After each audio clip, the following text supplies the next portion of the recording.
Now it's time for some Project Economy news, and every Friday we have the folks from the University of Hawaii Research Organization here. And joining us this morning is the Executive Director of UHERO, Carl Bonham. Good morning, Carl, and thank you so much for joining us. Now, you folks just released a report this morning on Hawaii's economic recovery. It is still on track?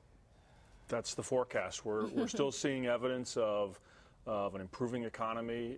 This report is our county forecast report, so the focus is on each of the counties. We break down the details of visitors, jobs, et cetera, on each county. And we're beginning to see some signs of recovery on the neighbor islands.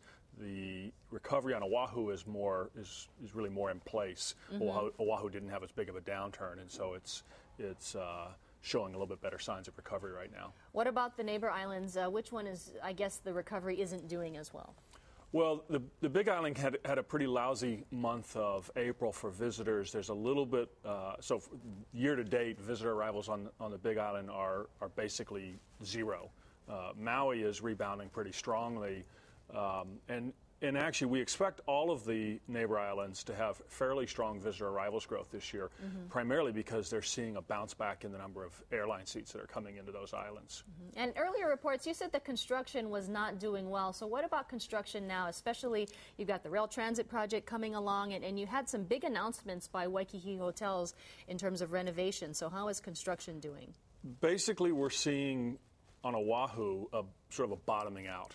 We're really not seeing any growth there, and even with those announcements of some renovations being planned, Kamehameha Schools announced some work on schools. We still have a very low level of permits, an extremely low level of permitting activity, which means that you're not going to see a real bounce back in construction. On the neighbor islands, you're seeing even less evidence of this. Of any kind of a bounce back. Basically, job losses have mostly stopped. All right, Carl Bonham, thank you so much for joining us.